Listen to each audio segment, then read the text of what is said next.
Okay guys, for our second instructional video, let me fix my camera. Yeah, for our second instructional video, I just want to do a quick review of the things that the PDF files that I've posted on Blackboard for you. I posted a PDF file that highlights the 5-step personal essay writing guide on your ideal job, on your future career.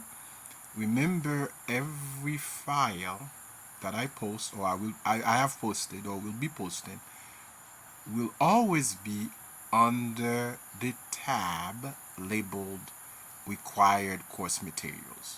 Okay, so make sure you check everything that I said, right, in the first video, right? Okay, is also there.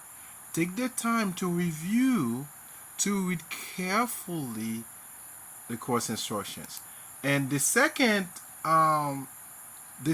file I posted for you, there's actually an instruction, step-by-step instruction, how to write your essay, your ideal essay. Make sure I posted it last week. Okay, I wanted you to get started a little bit early. Make sure you read the instructions there. Instructions about your future career or your ideal job. Then I posted three simple essays. There are three simple essays. So you get to see how it's done. So I'm giving you examples so you can see how essay number 2 on your future career or ideal job is done. The first one is about becoming a police officer. That's simple. That's the first example. The second example is about becoming a university professor. And the last example, the last simple essay is how to become a mechanical engineer. Again, that's posted online for you. Now, I want to spend the next 10 minutes or so or less talking about the second part of your essay. Remember, your essay is divided into parts. In the first part, you are writing the essay itself, right? You're writing an essay itself. I provided you with some question to guide you about what you need to be writing about. Okay, and you can see how those individuals have done it in the three examples I posted on Blackboard for you.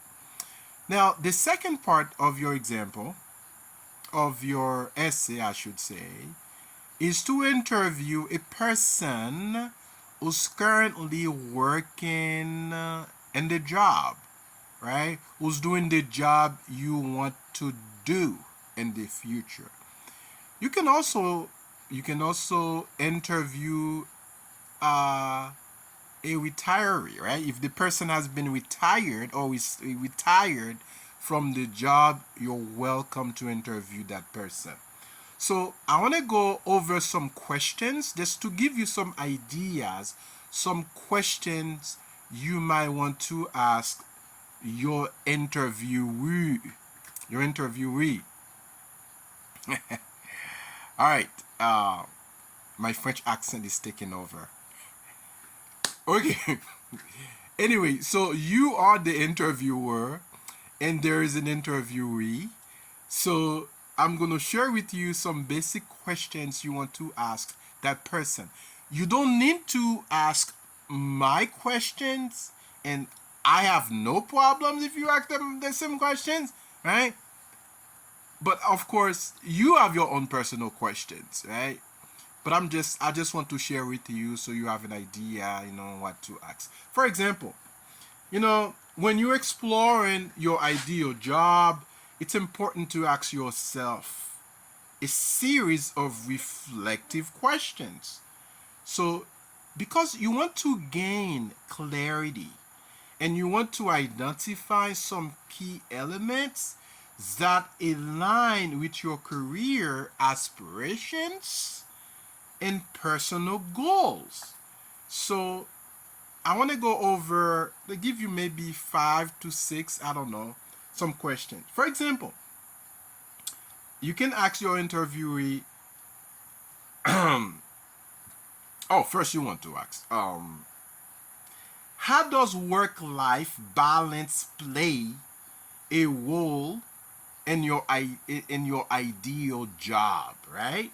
You can ask that person, how does work and life, right?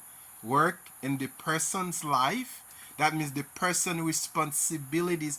How does that individual balance personal, his or her personal life, and his or her responsibilities at work? That's a good question you want to ask.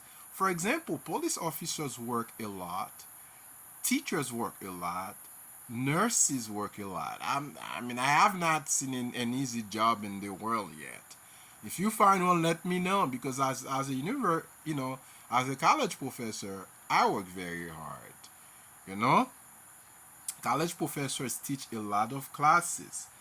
Um, for example, you can ask that person what specific skills and strengths, you know, do I need to possess, or does he or she possess, that I would like to utilize in my ideal job?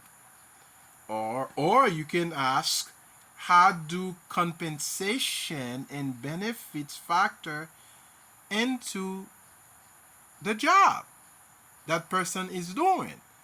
You know, for example, we know for nurses get paid a lot of money, right? But everybody is not called to be a nurse. Some of us are called to be teachers, mechanics, carpenter, you know, professors, politicians, lawyers, doctors, businessmen, businesswomen, you name it. Which each one of us has their own goal.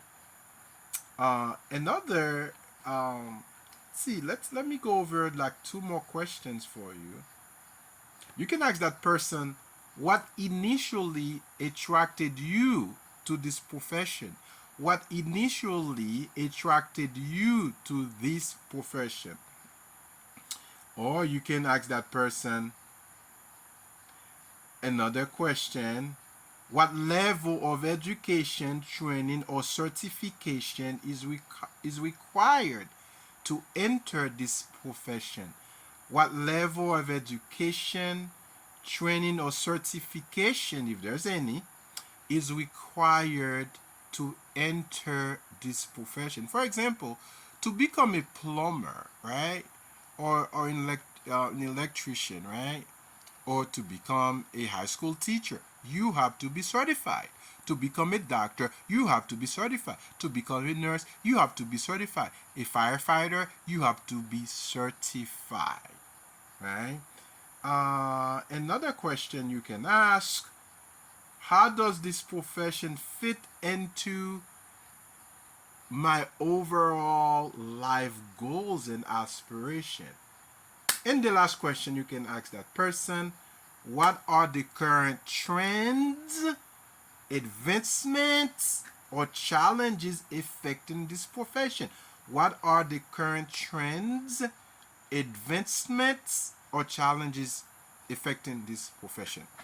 Again, this is already posted online for you under my required course materials tab. You see a series of, let's see, the first one has 20 questions, the second one has 20 questions. So you can ask, I'm giving you some examples here. Okay, guys, I hope the first instructional video was helpful to you. The second one was helpful to you and providing you some guidance, how to start, how to begin. You can always reach me, okay? Contact me, send me an email, call me or come to my office. Dr. Joseph.